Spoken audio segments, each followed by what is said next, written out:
Good morning, everyone. Well, the much anticipated strong cold front is already pushing into far western Iowa early this morning, and it's going to be making its way across the state as we go through the day. It's going to be bringing us a good chance of rain, a big change in temperatures, and the possibility for a few severe storms. So, lots to talk about. Let's get started at 8 a.m. this morning.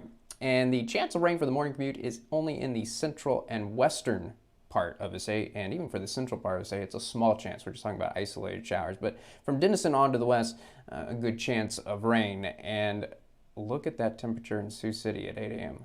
39 degrees. The front has already arrived. Not quite in Denison yet, but that's going to be changing. In fact, we really just got to keep an eye on these temperatures throughout the day, because you will know when the cold front arrives in your location, because the temperatures will be dropping very quickly.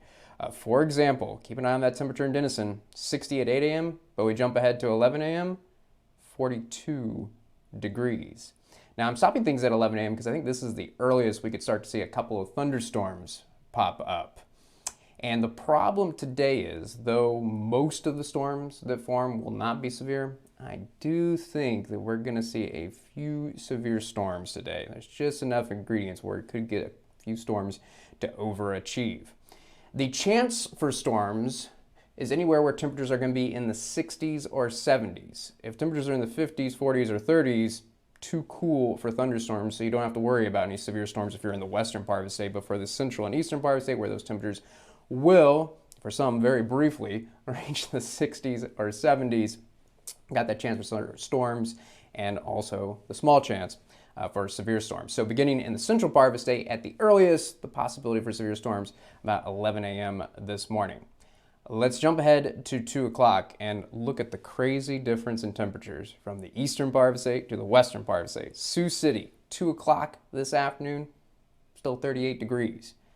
But Davenport, the Quad Cities, mid-70s. I think we're going to be setting new record highs again in the Quad Cities today. But there's also a good chance that at 2 o'clock it's still going to be dry.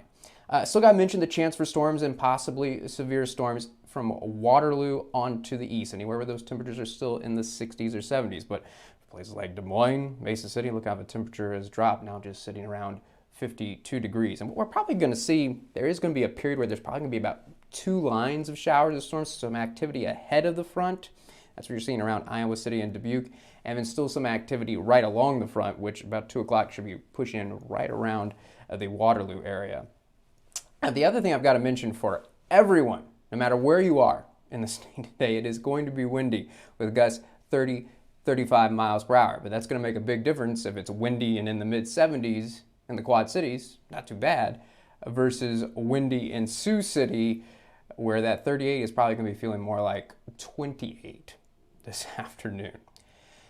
So the best chance of storms and possibly severe storms for the Quad Cities is looking about, unfortunately, 5 o'clock this afternoon for that homebound commute.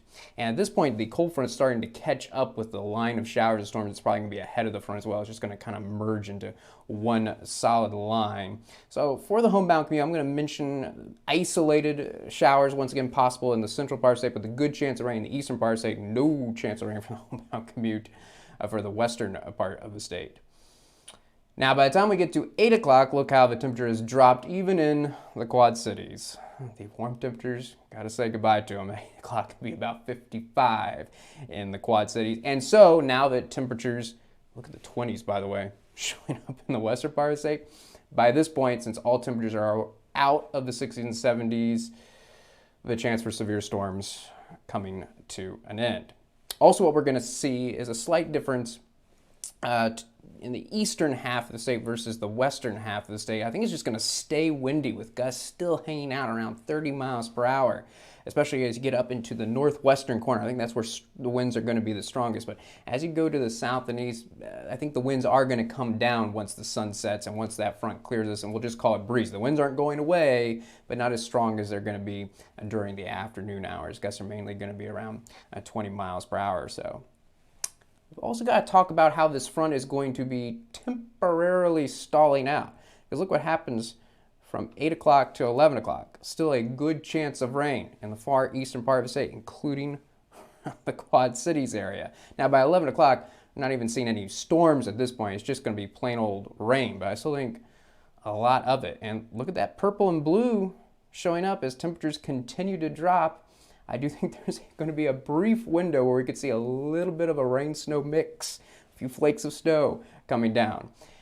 I do think it's just going to be a very temporary stall for about 3 hours or so. I think beginning around 11 o'clock, the front is going to start moving again. And so we are going to see all the activity come to an end, even in the Quad Cities during the overnight hours. And so now we're looking at 7 a.m.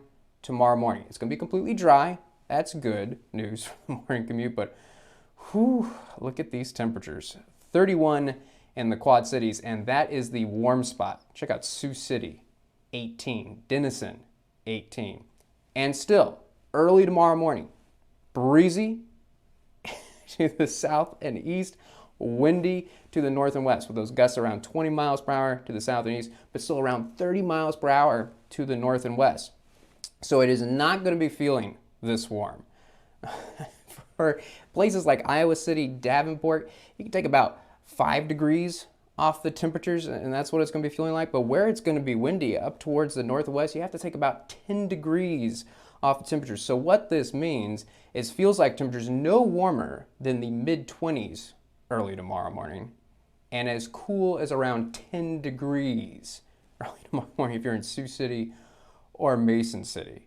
And by the way, Friday afternoon, I don't think it's going to get any warmer than the upper 20s for feels like temperatures, and maybe just feels like temperatures in the upper teens in the northwestern part of the state. So it's going to be staying cold all day on Friday, but it does look dry. To summarize the severe threat, again, it is only east of I-35 today. If you are west of I-35, you do not have to worry about any severe storms. And even for those east of I-35, this is just the marginal risk, level 1 out of 5. So there is a chance of severe storms for anyone shaded in green on this map, but this does not mean that everyone shaded in green is going to be seeing severe storms. What I do think there's a good chance of is heavy rain and lightning. I think a lot of folks will be seeing that. I do not think a lot of folks will be seeing wind gusts up to 60 miles per hour and up to dime-size hail, but I do think that's going to occur in a few spots.